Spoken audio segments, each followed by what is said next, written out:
Holly Purcell and Madi McPhillips are agents with Ansley Real Estate, serving the Athens, Georgia market, and they're joining the podcast today. Holly and Maddy, welcome. Thank you. We're happy to be here. Thanks, Jeff. Happy to be here. Great to have you on. Thanks so much for carving out some time for this podcast episode. Um, I'm particularly interested in the market that you serve, but also, obviously we connected through social media. I love some of the marketing that you're doing. So I think that it's going to be fun to kind of dive into some marketing strategies that you guys have used over the years. Specifically, in particular, you, Holly, you are recognized locally as the top producer there in the Athens market. You've been doing this for some time, and I'm looking forward to also having you share some learnings, some advice, and some wins and losses, some of the things that you've learned over the years too. So thank you again to both of you for joining. I want to get a little bit of a bio, a little bit of a background on each of you, if you don't mind. Hometown, and what drew you to real estate as a career? Holly, I'm going to start with you. Sure. So this is the first and only career I've ever had. I was in college, 20 years old, hungry to make money, if I'm honest. And my brother nudged me to get into the business to help him on a couple of investment properties. And I do love people, and it came naturally for me to have those conversations. And so with his nudge and just my desire for a job, I actually quit college and got my real estate license, and that's how I started. Was there a little bit of entrepreneurial spirit involved?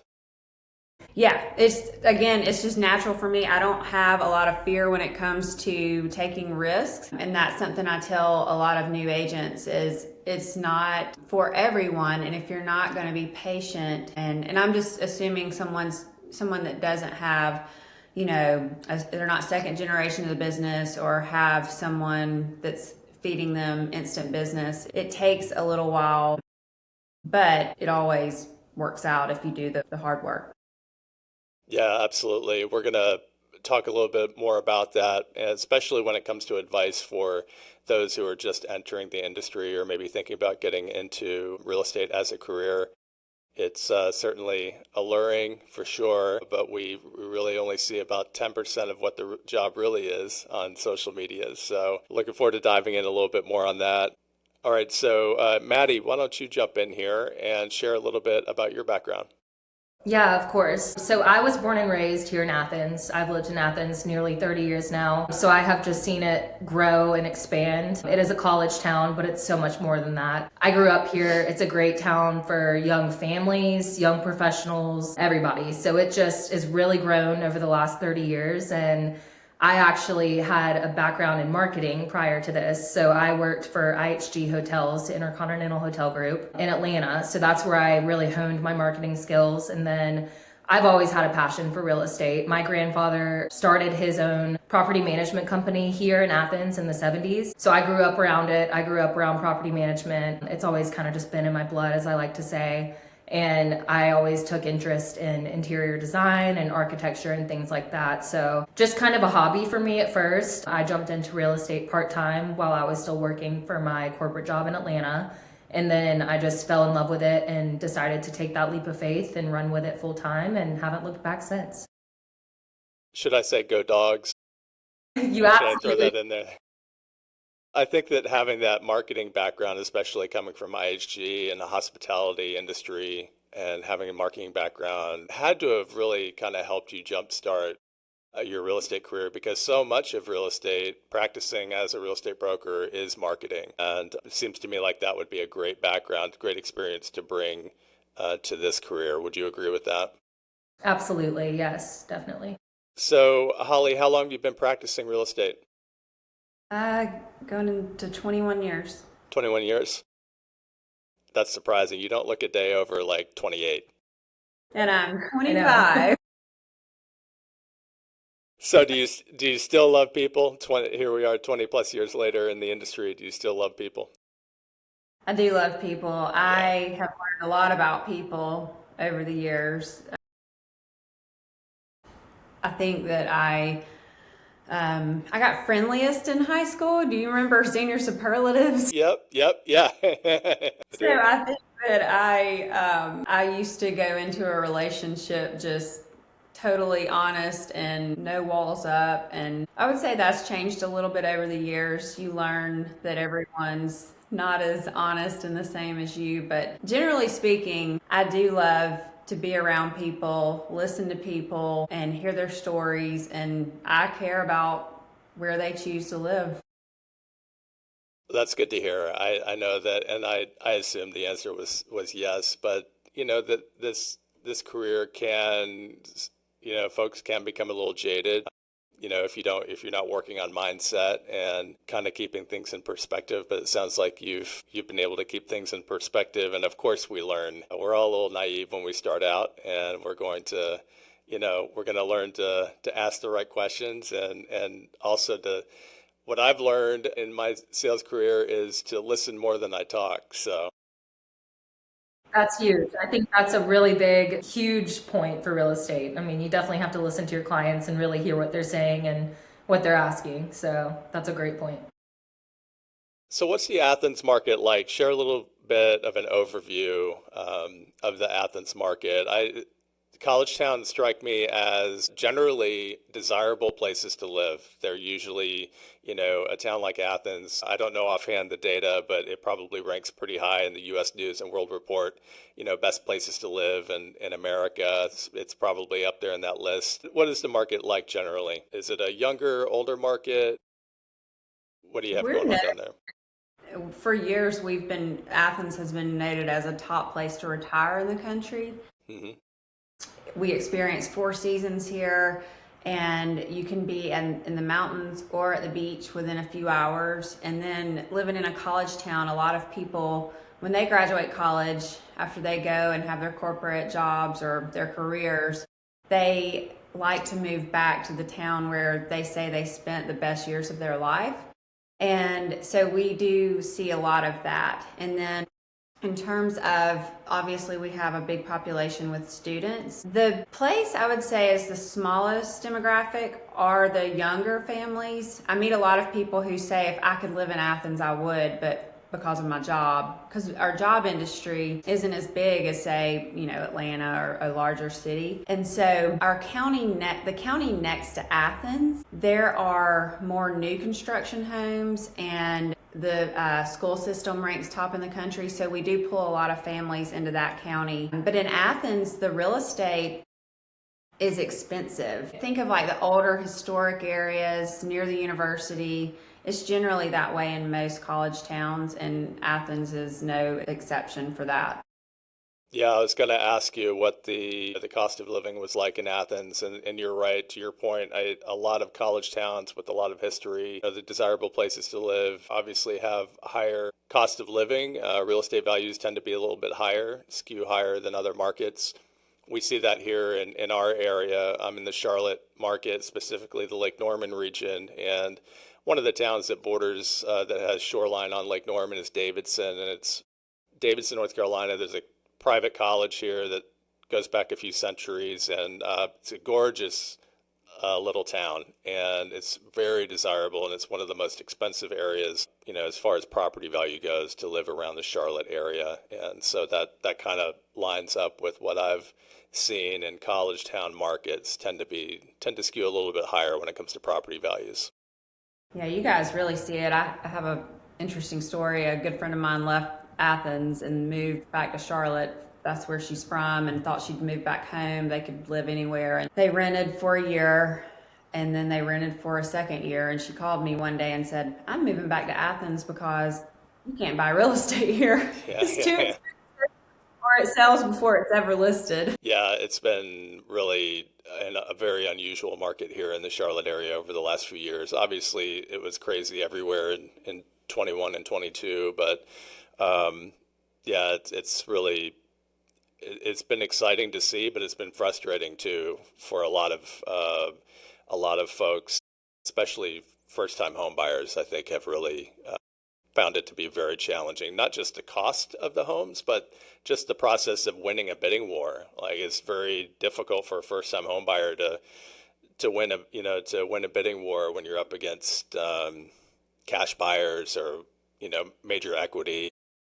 So anyway, that's a topic for another podcast episode. But yeah, we've definitely seen it here in the Charlotte market for sure. So what would you say would be your niche, Holly, that I find that a lot of successful real estate agents have over the years, over the course of their career, kind of, not necessarily specialized, but seem to have found their people, right? Their clients and the types of neighborhoods or properties that they sort of lean into. Have you kind of developed a niche over the years? Yeah, I think that it's different for everyone, but for me, I was such a baby when I got into it. It sort of followed me as I've gotten older, who I'm working with. When I first got licensed, I was clueless and young and just would sell anything. I drove one time an hour and a half to sell a $4,000 piece of property to somebody. And when you're just hungry and willing to do whatever, you do those things. And I think over the years, as I've gotten married and had children and they're in school and you go through seasons of life, your friend group changes and then you meet more people and then you get more experience, and it's just naturally helped my me form a group or a niche. Hmm. Have never said to anyone that I only work a certain price point or a certain area, because I think a lot of that just has to do with my personal story, and I would not want to ever say no to anyone who wants home ownership or to invest in real estate. But I think naturally, just because of and where it's led me with having children and the experience, it has helped me to work with more single family, residential family properties. Hmm. Yeah, that makes sense. And you mentioned also that Athens is a popular retirement area for a lot of retirees to consider, and I wonder if we've seen that a lot too here in North Carolina, which is also another desirable place as well. It seems like for retirees, do you see a lot of active adult communities with a lot of amenities kind of developing around Athens? Yeah, there's several that have been built here in the last 10 years, and one of them, Presbyterian Homes, has, first of all, it sold out before it was even finished, and now there's a 4-year wait list for it. So that is, I know, I wish I had the money to go build another one. That's pretty wild when you think about it. That's there's definitely a need out there for sure. Maddie, how about you? How long have you been practicing real estate, and do you have a niche in mind that you might be pursuing at some point if you haven't already?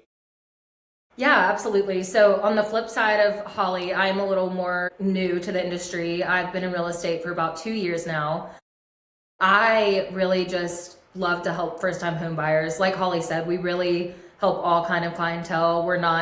We don't consider ourselves just luxury. We definitely help clientele all across the board. So I really specialize a lot with new home buyers, and then people that are looking for investment properties here in Athens. There's a huge market for that. A lot of families, that live in Atlanta that have children at UGA are looking for a property that they can, buy and rent out to their son or daughter and their friends while they're at Georgia. And then they hold that property, for a game day place, or they rent it out on Airbnb. So there's a huge niche here for investment properties as well. Yeah, I could see that. And for the realtors, I think it's kind of the gift that keeps on giving. You help one, and let's say they're a parent in Atlanta, they buy it. 4 years later, if they don't want to keep it, then you get to sell it if you stay in touch with them like you're supposed to, and then Yeah. they tell their friends, hey, we used Maddie or Holly, and they helped us get a place for our child. Now your child's going to Georgia, and it just, realtors shouldn't discount that because the price point's a little bit lower, because it really can turn into consistent income. Absolutely. Yeah. I would say too that, to your point, first time home buyers is such a rewarding on different levels, such a rewarding category to serve. Obviously, there's nothing more satisfying than handing the keys over to a first-time home buyer. I mean, it's an amazing process, and it's extremely rewarding. The investment side as well has come like really on my radar over the last couple of years, both uh, the advocacy for realtors to invest in their own business by owning investment properties, but also serving that investor client. It's kind of its own sub niche, and it's really, I think there's a lot of opportunity out there to kind of gain some expertise in that line of business, in that category, and serve those buyers. Absolutely. What would you say is the percentage of business of investor clients for you? It's probably 20 to 25% of the buyers. That's pretty solid. Yeah.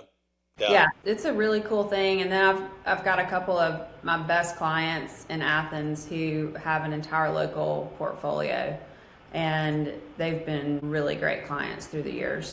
Really. Yeah, I love the topic of real estate investment. I'm certainly not an expert at all. I'm trying to absorb as much as I can from colleagues like you who have the experience in that area. I'm always thinking ahead and thinking about topics for other podcast episodes, and we might have to circle back sometime and have one just on the investment category. Another question I want to ask you, Holly, what do you think has been, as I mentioned earlier, you're the top producer in your market. What would you say have been some of the keys to your success over your career? So I grew up in real estate before social media. It was really a few years into the business, it was starting to become a thing. So I grew up in this business learning how to do it the traditional way. And so the way I have found success is different than other agents who are newer to the business.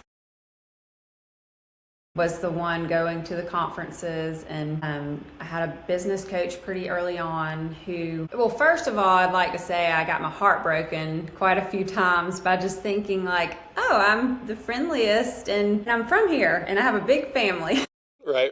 Surely they're gonna all call me. Well, they didn't. After I got mad and fed up, then I decided to go learn how to do this. And just early on, I had a friend invite me to a conference, and they started talking about this thing called lead generation and how you had to call people and talk to them and ask for the business even though they know you. And that's how I learned to do it, that you consistently reach out and you grow your database and you stay in touch with them all the time, and it's task over time.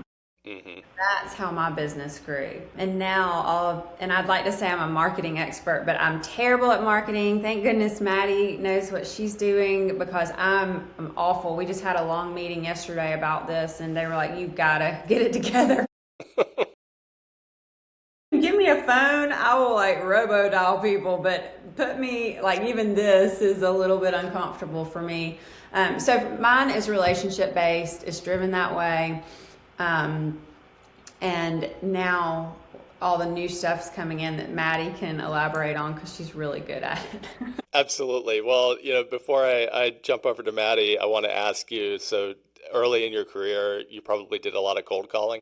Mm-hmm. Oh, I would do it right now if you gave me a phone. It Yep. does not scare me. I learned a lot of good quotes in the middle of all that. I've done a lot of mindset learning, and just when you learn to get outside of your comfort zone and do the things that you've been told by people far ahead of you that work, if you do it, you'll see the benefits. And so that was it.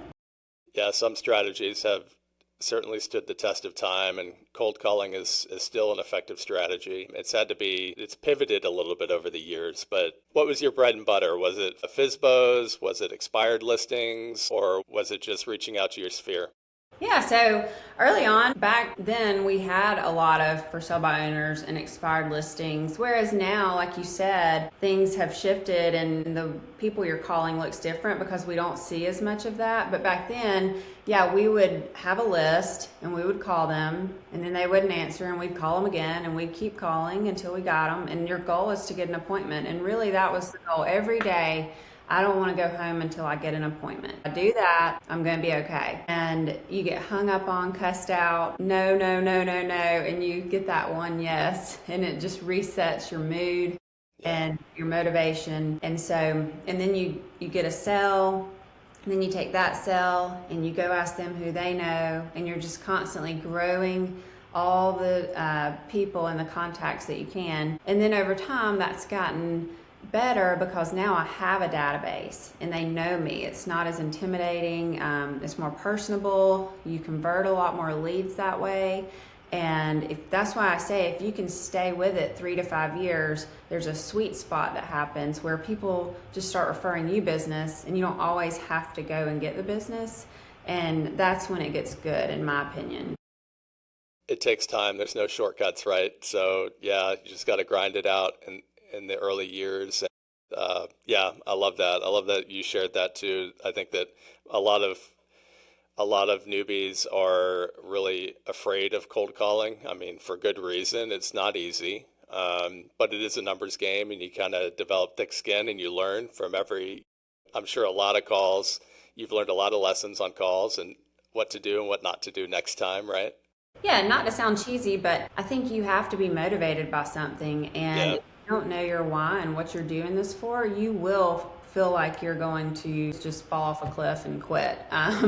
yeah, But early on, it was maybe my own home ownership, or it was this vacation that I would love to, that I dreamed about. And then it was, I had a baby and I had a second and a third. And you stare at their picture long enough and it's like, do I want to let them down more than getting rejected on a phone call? No, I'd right, right. rather get rejected on a phone call. So, Yeah. yeah, I will say you better know why you're doing it for the hard times. That's excellent advice too. Yeah, knowing your why and having a powerful why is so important because it's really success doesn't come easy. It's a grind. It's a lot of work, and you're gonna get a lot more no's than you'll get yeses along the way. So, yeah, I love that you brought that up. Maddie, what do you think are some ways that what would you say are some ways that your business has stood apart in terms of marketing? What tools are you using these days? I would definitely say social media. Social media has been huge for me just because I can pretty consistently, come up with content, post it myself. I don't really have to outsource anything. I am leaning a little bit more on traditional marketing tactics this year to see how that kind of grows my business in a different way. Newsletters, some client touch points, things like that. But over the last year, I really have seen quite a bit of leads come through social media. So that's been really big for me. And then just also, like Holly said, tapping into my sphere, just getting really involved in the community. I am in my late 20s, I don't have children yet. So taking that time that I do have outside of work to, put in roots in the community, get involved. I'm involved with a few nonprofit organizations and things. So just meeting people and building those relationships, getting face to face, and networking has really been my two big things: is social media and then just personal networking. Yeah, your social media is excellent. In fact, that's how we connected. And the aesthetic, your feed, all looks really, really well done. So obviously, you put some care and some thought into that, which I've had conversations in other recordings, other episodes, where we've kind of emphasized the fact that it's very helpful to kind of take a little bit of time to plan your brand, plan how you're going to, what your social media aesthetic is going to look like, and your branding, and a little effort definitely goes a long way. You're doing a great job from what I've seen on Instagram. I love the idea of bringing in a newsletter to your marketing, begin, adding those touch points, especially since an email list is something that I think is going to have longer term value. I don't want to say that it's more valuable than social media. It's just, it has a different set, different type of value. And I think it's very important to develop that as well. Absolutely. So I love that you're doing that. And there was another question I was going to ask you: social media, newsletters. What was the other thing that you had mentioned? The touch points. just networking and going to events in the community, doing those client touch points. We love to do just every season something fun for our past clients, just a drop by or a delivery of something, just to, reach out, let them know we're thinking of them and that we just really appreciate their business and their referrals. So that's something that we really enjoy doing seasonally too. I think it's You nailed. Oh, go ahead, Holly. no, just why would you waste that relationship? It's so easy to love on people and consistently let them know that you need them and that you didn't just sell them a house and forget about them. Yeah, absolutely. And we also know that not only is it important to stay in touch and in contact with clients, but clients move, right? And I think that I don't know what the average is now. I know it fluctuates, but we're usually moving every 5 to 7 years. So there's a very good chance that you'll have an opportunity to continue to serve that family for a long time. Maddy, you brought up networking. That was the word I was looking for. So thank you. I lost my train of thought. Networking is, I'm a huge advocate of personal networking. It's a very difficult thing to scale. I will say that podcasting is one way you can scale that, but I'm a firm believer that there is still a ton of value in that, and it's not, it's something that takes time. You do have to put some effort into it. You got to show up and communicate with your network. But I think that connecting with really valuable referral partners and building those relationships is so important. What do you think? How important is networking in your business? It's arguably one of the most important aspects of our business. I mean, whether it's networking with other agents or within the community, I mean, they're equally as important. We really like to go to other agents' open houses, provide feedback when asked on listings, and just be kind of a resource to other agents.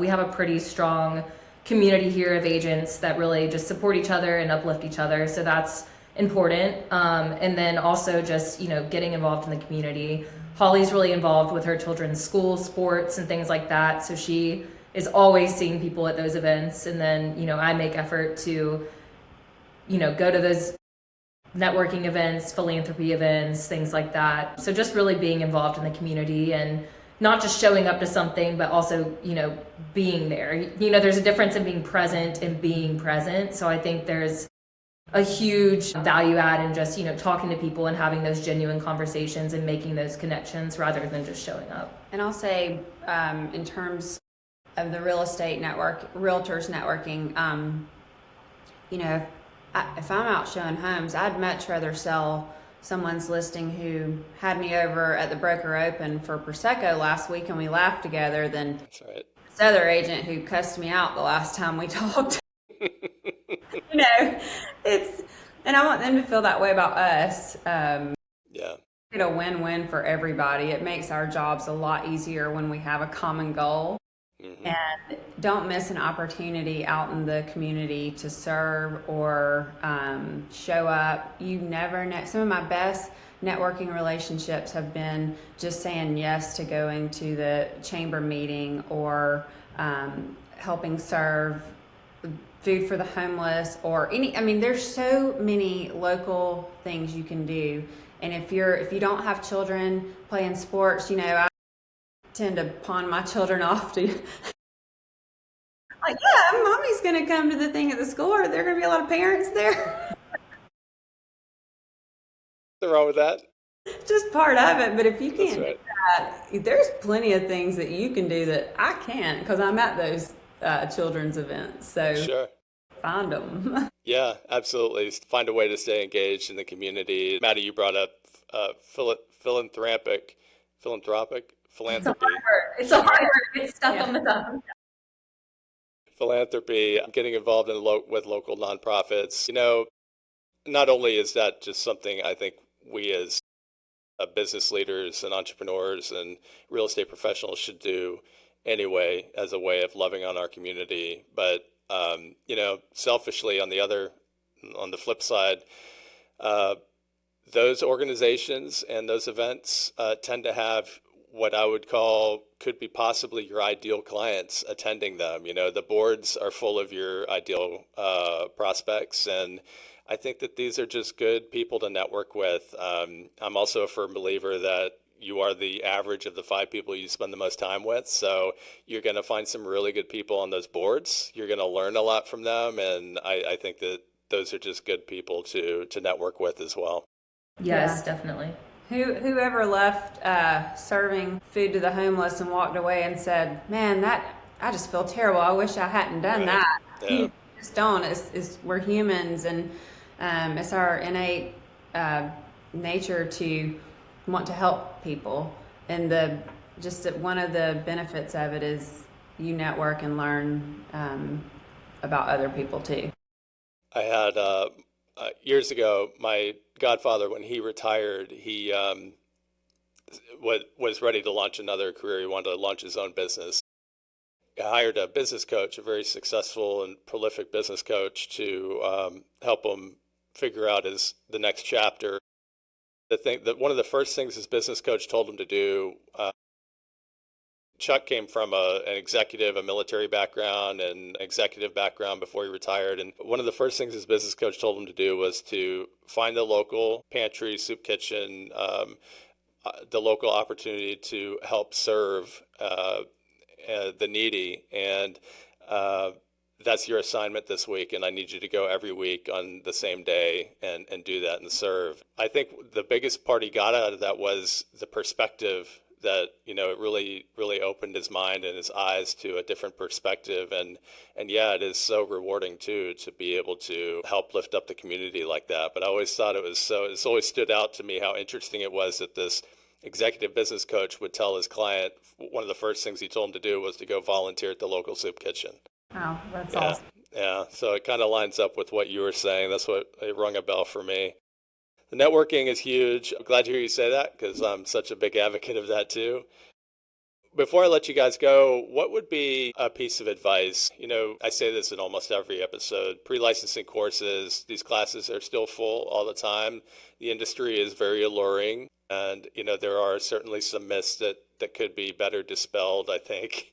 But it can also be a super rewarding career and has been for many. And you definitely get out of it what you put into it, I believe.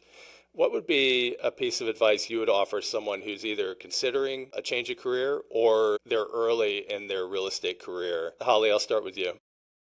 My biggest advice, like I said earlier, is to be patient. Just trust the process and don't be, this sounds so silly, but I always think to myself, like, be you, don't be weird when you're out trying to connect with people. Yeah. Just go be who your authentic self is and make sure that you know your local real estate market better than anybody else, because everywhere you go, people are going to ask you, how's the real estate market? When they ask you, what's your answer? Because sometimes, well, to me, the best advice I got was to answer, why do you ask? And I've had that conversation so many times that led to good things. So be ready for that. Study your real estate market. I still to this day love to grab Starbucks and drive around and look at new listings. That was one of the first things I did as a realtor, but I still do it today. And then do the hard work. If you want big results, it's going to take big effort.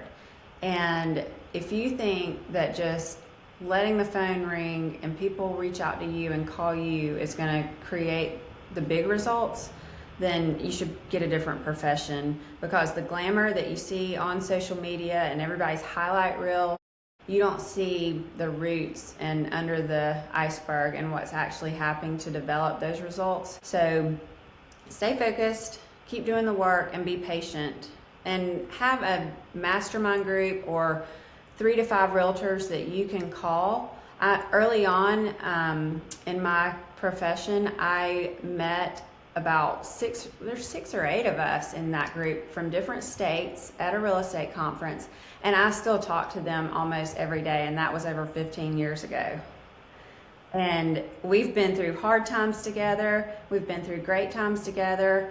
But if I have a really crappy day, I can pick up the phone and call any of them, and they will lift me up. And there's just something special to that. It's something my husband can't do it, nor does he want to. My friends can't do it, but another person in this business that's alongside of me and doing the same thing, it has really helped me through some hard days. I love the concept of a mastermind group. I've talked to a couple other guests about that as well, that I love that concept. I was a part of that concept in another industry before I got into real estate. I definitely see how it can be beneficial to an agent. So yeah, I love that. I love that concept. I think that's something that would be important for everyone to find, is a network of agents, whether locally or nationally, that they can lean on and learn from.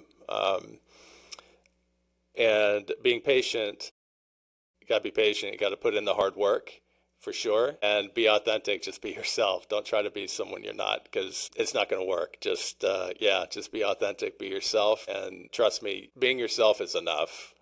Like you don't have to be somebody different to succeed in this industry. Maddy, how about you? What advice, your journey, you're still kind of early in your journey, relatively speaking, and so a lot of the early challenges are probably fresh in your mind. What advice would you have for someone just starting out in their career?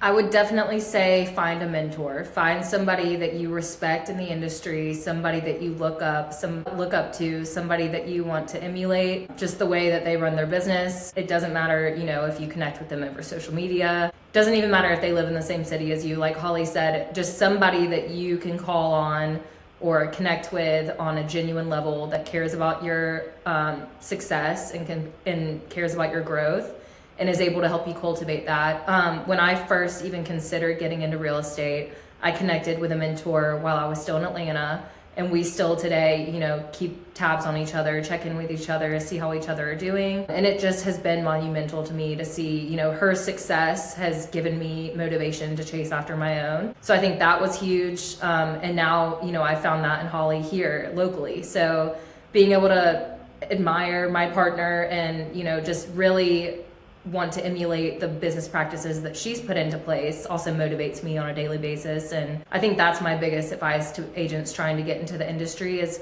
find somebody that you really respect, somebody that you admire, and connect with them if you're able, and just, develop that friendship, develop that relationship, and work hard. Like Holly said, you got to be patient, but you've got to put in the work. You're only going to get out of this job what you put into it. And there's going to be good days and bad days, just like with any job, but you just have to keep going. When you feel like you're sinking, that's when you have a breakthrough, and that's when something great happens. So you really just have to keep trudging, and eventually things will work out. You just have to have faith and work hard.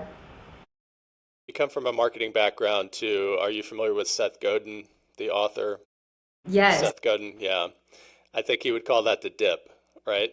Yes, exactly. Yeah, that's where most people quit. Yep, exactly. Yeah. I 1000% agree with the value of and the importance of early in your career connecting with a mentor, reaching out, like knowing who is in your market that's doing the kind of work that you aspire to do and is doing business the way that you would like to do business, and reach out to them, ask for advice. I feel like most people would be flattered and would be open to offering advice to a newcomer to the industry. Also, and then, find ways of working with that agent, whether it's,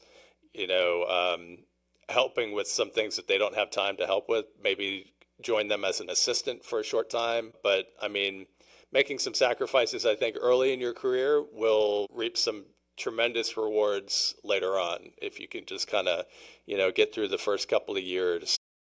Absolutely. Yeah. I will say, be ready to work weekends. You will not have a weekend to yourself for the first couple of years, only a few. So just be prepared to work every weekend. And 20 years later. That is a huge misconception. I think people just think, realtors have such time on their hands. We have such easy schedules, but really your schedule is your client's schedule. You have to be available when people call on you and when people want to see a property, because it may not be there the next week. So you really just have to be able to drop everything that you can, and be there for your clients when they need you. So that's another big thing. And then I will also say investing in yourself, putting time into learning, always constantly growing, always constantly learning. The real estate market's always shifting. So like Holly said, just knowing your market and knowing, those tactics that are just going to help you grow and become better. Never get complacent, always keep learning. Excellent advice. Know your market and always keep learning, for sure. I love that. Holly and Maddy, I got to say once again how much I appreciate you taking time out of your super busy schedules to jump on this podcast. I really appreciate it. It means a lot to me, and I can't, this podcast is only as great as the guests that I have, and you are both awesome, and I am so grateful for you for joining the podcast. Before I let you go, share with listeners how they can learn more about you and connect with you. Well, Maddie's way more fun to be social media friends with. I'll let you go first. That's not true. You have a great social media presence. Holly posts her kids. Yeah, if you and like everything. children. It's great. Yeah. It's authentic. It's authentically you. You guys can follow me on Instagram at Maddy Makes Moves. It's MADI Makes Moves, all one word. And then, as always, you can find us online at ansley.com. If you Google Ansley, Athens, Georgia, Holly Purcell Group, we will be right there. Just hollypurcellgroup.com. Yes, hollypurcellgroup.com. That's our online presence. And then we're both on Facebook, Madison Thompson McPhillips. And I'm on Instagram, Purcell Holly.